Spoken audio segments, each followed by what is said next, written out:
ओम शांति। संसार एक कर्म क्षेत्र है जिसमें हम सब आत्माएं एक पार्ट बजा रही हैं। तो पार्ट बजाते बजाते हम सारा दिन में अपने आप को ये देखना है कि कितना समय मैंने क्या पार्ट बजाया। सुबह उठते हैं, रूटीन का हम काम करते हैं, उसमें मुझे ईश्वर की कितनी याद आई। तो यही परम पिता परमात्मा हम बच्चों को सिखाते हैं कि काम करते हुए भी अगर हम ईश्वर को साथ रखते हैं तो हमें वो खुशी मिलती है। अगर हम काम करते हुए उसे अपने साथ नहीं रखते हैं तो ऐसे एक बोझा सा महसूस होता है।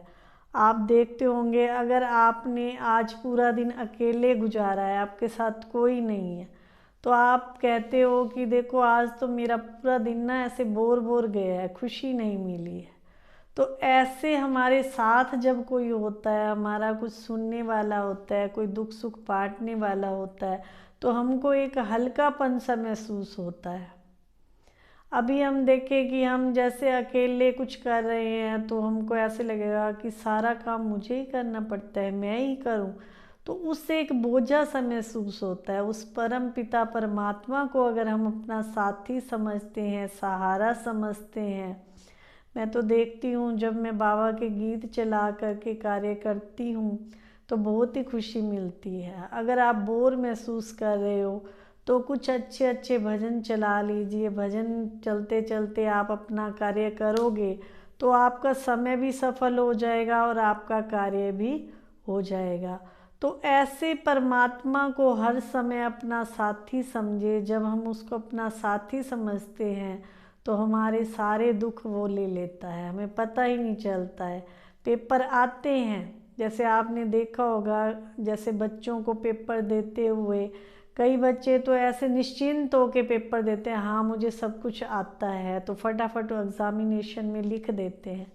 तो ऐसे हमारी लाइफ में कई तरह के पेपर आते हैं। हमें बाबा ने पेपर भी बता रखे हैं कि बच्चे तुम्हारे आगे ये परीक्षाएं आनी हैं, और साथ साथ उसका हल भी दे रखा है कि इस परीक्षा को आपने कैसे पार करना है। अगर फिर भी हम नहीं कर पाते हैं तो उस स्टूडेंट को क्या कहेंगे।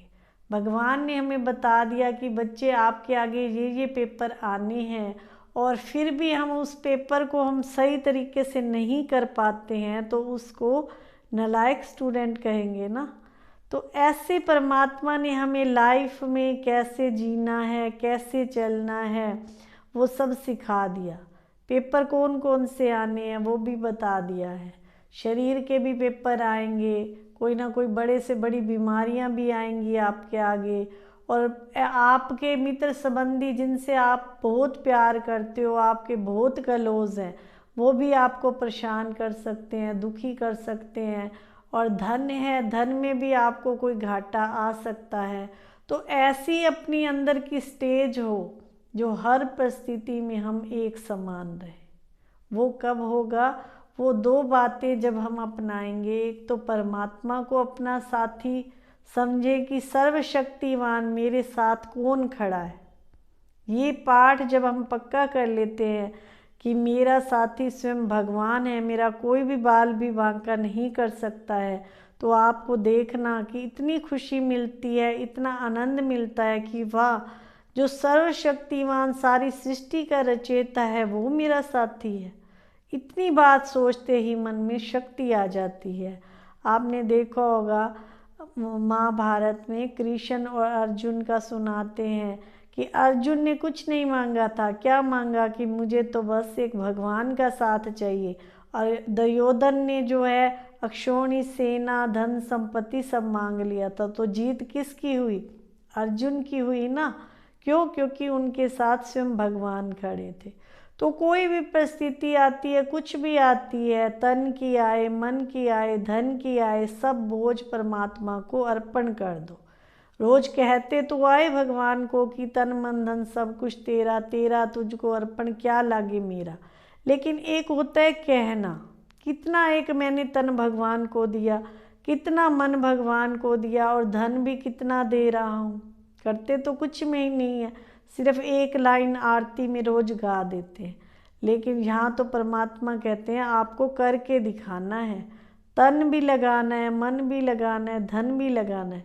जब तीनों परमात्मा के अर्थ समर्पण कर देंगे तो आपकी लाइफ में वो खुशियाँ आएंगी, वो आनंद आएगा, जो आपका जीवन धन्य ही धन्य हो जाएगा। तो आइए रोज परमात्मा को जो है अपना साथी बनाइए, हर कर्म में सोचें कि परमात्मा मेरे साथ है, तो देखना आपकी सारी परिस्थितियाँ सेकंड में भगवान दूर कर देते हैं। जो दुख आपके लिए कई दिनों के लिए आया था, वो अपनी गोदी में बिठा करके ऐसे महसूस करवाते हैं कि जैसे कोई दुख तकलीफ है ही नहीं। बाबा सब अपने जो है अपने सारे दुख बच्चों के जो है अपने आप में समा लेते हैं। भगवान ऐसे भोले हैं, इसीलिए तो उनको भोलानाथ कहा गया, क्योंकि वो इतना भोला है। भगवान को आप कुछ भी दे दो, वो लेने को तैयार है। वो कभी ये नहीं कहेगा कि मुझे ये क्या दे रहे हो, आप चिंता दे रहे हो, फिक्र दे रहे हो, सारी मुझे दे रहे हो। तो वो तो ऐसा सर्वशक्तिमान है जो सब कुछ ले करके हमको बिल्कुल ही हल्का कर देते हैं। ओम शांति।